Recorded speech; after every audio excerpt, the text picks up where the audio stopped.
Hey guys, what's going on? This is Tyler, and today I am bringing you a brand new what if. Now, before you guys get all mad at me saying that, where's my future Vegeta part 4, and you need to stop making new what ifs. Alright, just to clarify that this what if is probably going to be done in one shot. Reason why is because I'm only going to be going over what happens in the Tournament of Power, and very shortly, the Broly arc. So with that out of the way, I just want to clarify this is probably going to be done in one part. Unless you guys want part 2 where I discuss the Moro arc, which I'm gonna have to read DBS for that. Anyways, with that out of the way, be sure to subscribe to my boys AnimeX and the Masked Man. I do live streams with them a lot, so be sure to check them out if you want to catch me on their live streams or even their podcasts, and just sub to them for their content in general because both channels have some pretty amazing content. Anyways, with that out of the way, let's get right into part 1 of What If Vegeta Went Ultra Instinct. So we would start our story off on episode 122. Vegeta is facing off against Jiren and is doing decent, being able to get a couple hits on him like in the original. However, his attacks aren't enough to completely harm him. Jiren in this timeline would be a lot more annoyed seeing these two getting so much stronger in such a short amount of time. He doesn't want this to keep on and potentially dealing with these two when they are a lot stronger. Jiren doesn't want this to keep on anymore because he wants to prove that strength is absolute. So I believe this isn't too much out of character for Jiren. So Jiren would power up, getting the strength advantage over Vegeta. Now, instead of having Vegeta just get blasted, we should have more of a brutal beatdown. See, I believe seeing Vegeta's progression throughout the tournament would give Jiren an excuse to finish him off, but Vegeta is not giving in, basically keeping his distance and spamming all of his attacks at Jiren. However, it is no hope, as all the blasts do nothing to Jiren. Goku decides to step in and help Vegeta, but even then that fails. 2 Super Saiyan Blues won't be enough to rival Jiren. Jiren would say that he's surprised that 2 warriors can progress in such a short amount of time. However, it seems like the 2 of you are my biggest challenge after all, and quite frankly, I'm getting tired of sparing you. And he just wants to eliminate them before they become a threat. Goku and Vegeta are beaten down and in their base form right now. Jiren would then launch a blast at Vegeta with the intent to eliminate him first. And then he would launch a blast at Goku. However, Goku was able to react to this in time and managed to get an instant transmission off. And while this happened, all we knew is that Vegeta tried to fight back against Jiren's blast and just created a large explosion. We have no idea where Vegeta went. Now, Beerus would get out of his seat saying how Jiren just killed one of his own and he deserves to be eliminated for that. However, Belmod would get up and actually counteract Beerus's point with his own. And his point is how Jiren's blast was going to eliminate Vegeta. It was not meant to explode. However, because Vegeta tried to counteract that blast with his own was the reason why Jiren's ki blast detonated. Because of that, Vegeta was the one who actually killed himself rather than Jiren killing him.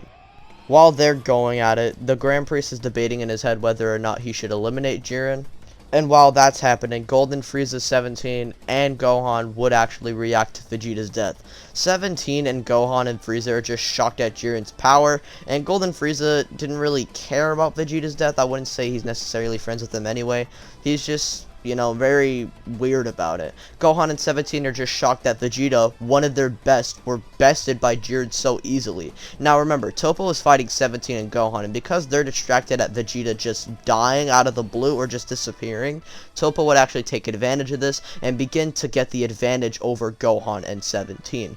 While that's going on, Golden Frieza would be a little bit distracted, which would leave him open for Dispo. So right now, Universe 7 isn't looking very good. Goku would stand up basically saying how Vegeta basically disappeared on him, and now he's the only one with a good enough shot to beat Jiren, maybe with the hope of going Ultra Instinct or getting a couple lucky shots in. Goku would then go into a Super Saiyan Blue state saying how he's not going to give up on his universe, and his universe is winning this tournament. And with this, Goku gets ready to fight Jiren. However, before they begin, both Jiren and Goku would pick up an immense energy nearby, and they would be alerted by it, basically not even focusing on the fight anymore, just focusing on that immense energy coming out of the blue. 17, Gohan, Frieza, Dispo, and Toppo would look in the area where the immense energy just came from out of nowhere. This power is even greater than the Goku in the episode 109 through 110 special. Jiren and Goku look up in the air, and they would see Vegeta with a very blue aura. It appears that Vegeta has gone into the same state that Goku did when he fought against Jiren and Kefla, which is known as Ultra Instinct. As he gets down, he would then say to himself, Kaba, Trunks, Bulma, I'll see you soon. With this happening, Vegeta would rush at Jiren with everything that he's got. Now, we've seen Goku relative to a Vegeta go UI, and he pushed Jiren to go into his full power state. Logically, we could apply this scaling to Vegeta, so he would be on par with the Goku that Jiren fought before going into MUI. Basically, the third Omen Goku. Now, Goku, seeing how Jiren is being taken care of, he would go and try and help 17 and Gohan face off against Toppo since they're struggling very hard. Gohan would give a little bit of his energy to Goku so he can go into his Super Saiyan Blue state, and when this happens, we would get 17, Gohan, and Goku versus Toppo. While that's happening, Golden Frieza would be fighting Dispo, and Vegeta and Jiren are just going at it, clashing, shockwaves emerging everywhere, just speeding dashes, lightning bolts emerging. It's just a crazy battle. Jiren and Vegeta would then both get into a key clash, which they're actually stalemating each other for a little while. While that's happening, we'll go over the other fights. So Golden Frieza versus Dispo would happen as per normal, with Dispo just overwhelming Golden Frieza with his speed and power. While that's happening, Gohan would be alerted by this, and Goku would tell Gohan to go ahead and help him, because 17 and him got this. And Goku and 17 do got this against Toppo, by the way. So while that happens, Gohan and Dispo clash, and Golden Frieza would eliminate Gohan and Dispo. While that's going on, 17 and Goku would be fighting. Goku would see how his son was eliminated, and because of that, he decides to get a little bit more serious. He would then transform into his Kaioken state, and with this, 17 and Goku would blast at Toppo. Toppo manages to push it back, however, he is completely drained of ki. His shirt is just destroyed. He has nothing left. This justice isn't enough to beat them, and so because of this, he decides to go into his God of Destruction state. While this happens, Goku would push his body to use the Kaioken times 20 blue form just for a little bit. As that happens, 17 and Golden Frieza would decide to back him up. So the three of them are fighting Toppo, and they're actually doing pretty alright. Reason why I say this is because Vegeta Blue Evolution, who's relative to Kaioken times 20 Goku, was actually doing very well against Toppo. Even though he pushed himself to using his final explosion attack, he's still going to very much damage Toppo in the very least. So Goku is actually doing okay. However, because Goku is a lot more drained in this scenario, his Kaioken form would dissipate, and this would give Toppo the advantage. Toppo would just be smacking Android 17 and Frieza, and at this point, Goku would just tell the two of them to stay back and how he's got this. Toppo laughs, saying to Goku how he's basically lying to his friends because he knows that he's not going to make it back after this fight. Now, as this happens, Toppo would fire a Kai at Goku. At this point, Goku's too drained to dodge or use any tactics or basically anything. 17 and Golden Frieza would try and rush to Goku's aid, however, Goku would just tell them to stay back. As this happens, Goku's mind begins to go black.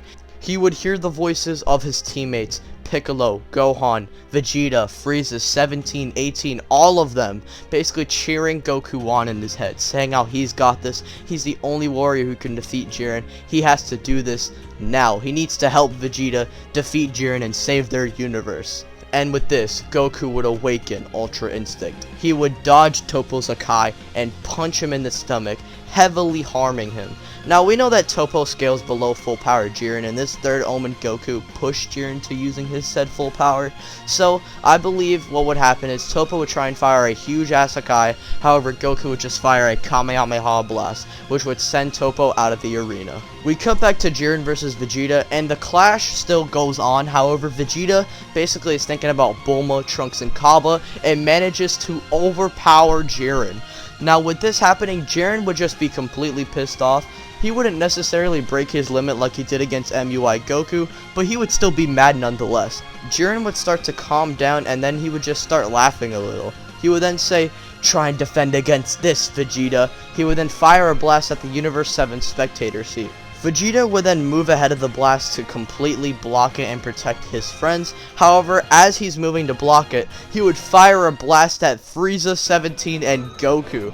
And as this happens, Goku actually attempts to overpower the blast, and which he actually does so. Now, as Goku is blocking against Jiren's blast, Jiren would then rush at 17 and Frieza while he's blocking the blast, so that Goku can't try and defend them, and eliminate 17 and Frieza right then and there. No sacrifice from 17, or redemption thing for Frieza, since, you know, that whole scene with him just crashing on Jiren was really cool, and we don't get to see that.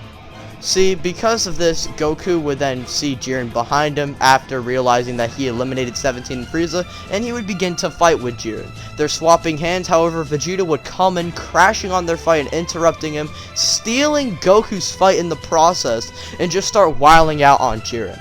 Now, as this happens, Jiren decides to use his final attack, which is an all-or-nothing energy wave. And as this happens, Vegeta decides to do an all-or-nothing final flash. Both of them are clashing with no one really overpowering the other. As this happens, Goku decides to use a Kamehameha. However, he feels that if he keeps on forming this Kamehameha, he would lose his Omen form and he would just not really help Vegeta. So as he's forming the Kamehameha, the Omen form is blinking off and on, which would indicate that the form is going to be lost very shortly and he needs to make his last move now. And so he would make his last move a tackle attack. Yes, he would use all of his speed and power to tackle Jiren as hard as possible, eliminating him and himself in the process. Now, as that happens, Vegeta would collapse on the ground, reverted back into his base form, and declared the winner of the Tournament of Power. His wish would to be revive Universe 6, because he didn't really have a wish about wishing all the universes back. He had one specific in mind, and this wish wouldn't be selfish, so Grand Priest wouldn't try and eliminate them. So they would be free on to go home, with Universe 6 being brought back to life, and how Kaba is basically saying to himself how Vegeta kept his word. Now, we would go over Dragon Ball Super Broly like I said in the beginning, but we're already 12 minutes in the video, and I gotta get this out as fast as possible. So if you guys do want Broly / Moral Arc when the Moral Arc comes out, or maybe I'll even read it if this What If does really well. If this What If is pretty successful and you guys want a part 2, just comment in the comment section below. With that out of the way, be sure to like and subscribe if you're new. Well, just like the video in general, because you know this shit if you're new or an OG. But if you are new, subscribe and hit the bell right next to the subscribe button, because YouTube tends to fuck up sometimes. With that out of the way, be sure to follow my Twitter, and remember, subscribe to Anime X and Mask Man. I'm serious about that. Anyways, now I can finally say, with that out of the way, I'm gonna get up out of here. Peace out. Bye.